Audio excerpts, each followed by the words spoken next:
নামে চটপটি হলেও তা কিন্তু আমাদের নাতির চেয়ে চটপটে নয়, নটখটেও নয় বটে। আর নাতির সঙ্গে নানির যে কথার টানাটানি তা চটপটির চেয়ে উপাদেয় জানি। চলুন শুনি। এই কিরে এইরকম হাঁটাহাঁটি করতেছিস কি জন্য? ভাবতাছি তোমার কটা প্রশ্ন জিজ্ঞামো, প্রশ্নপত্র সহজ। আচ্ছা কও তো আমরা এখন কোথায়? কেন যশোরে? এইবার কও এই যশোর কিসের জন্য বিখ্যাত? অনেক কিছুর জন্যই বিখ্যাত, কিন্তু আমি কোনটা কমু তুই আবার কোনটা কবি তার তো কোনো ঠিক নাই। তাই আমার প্রিয় জিনিস ফুলের জন্য বিখ্যাত সেটা আমি জানি। এই তো ঠিক ধরছো, খালি ফুল না, এই যশোর হইল খেজুর গাছের রসের ভান্ডার। আর সবজি তো জবাবই নাই। তোরা তো পাকড়া পাকড়া কথা কওয়া লাগবে না। এই তো একটা মস্ত বড় ভুল কথা কইলা নানি। ওই তোর লগে কে কবে শুদ্ধ করে কথা কইছিল রে? কথা ঘুরাইও না তো নানি।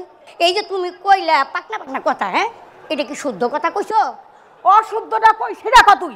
আচ্ছা কথা কি ফল যে পাকবো অমনে তাকায় আছো কে? ওই তোর লগে চোখ গরম করে তো কোনো লাভ নাই। লাভ কি আর, বরং ক্ষতি। চোখ হইল নরম জিনিস, ওটা গরম দিলে গলে যাইবো, সুতরাং চোখ গরম করো না। ওই একটা নতুন জায়গায় এসে তুই আমার লগে তর্ক করবি? না তর্ক করুম না, এখন কও কি কইবা কও।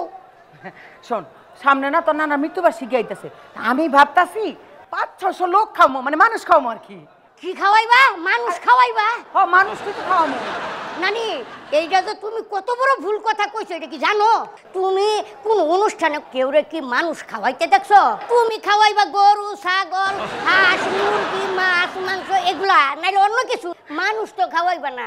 আসলে কথাটা হইব মানুষ খাওয়ামো না, মানুষেরে খাওয়ামো। তোর লইয়া কিন্তু আমি আর পারতাছি না, আমার কিন্তু দেওয়ালে পিঠ থেকে গেছে গা, বুঝছস? মিছা কথা কোকে, হ্যাঁ তোমার পিছে দেখি কোনো দেওয়ালই নাই। আর শোনো, যদি দেওয়ালে পিঠটা থেকেই যায় তাহলে সামান্য একটু আগুয়াইয়া খারাইবা, তাই কি করতে চাচ্ছিস? হ্যাঁ না দেখতো না তো। শুনো না চেষ্টা, চলো এখন ওই খেজুরের রস খাইতে খাজুরা বাজার যাইবা নাকি ফুলের গন্ধ নিতে গদখালিতে যাইবা? হ্যাঁ তোমার তো ফুল না খুব প্রিয়। হ্যাঁ তো চলো গদখালি যাইয়া ফুলের বাগানের থেকে ঘুরে আসি, ফুলের সুগন্ধে মনটাও ভরে যাইব। চলো চলো চলো চলো।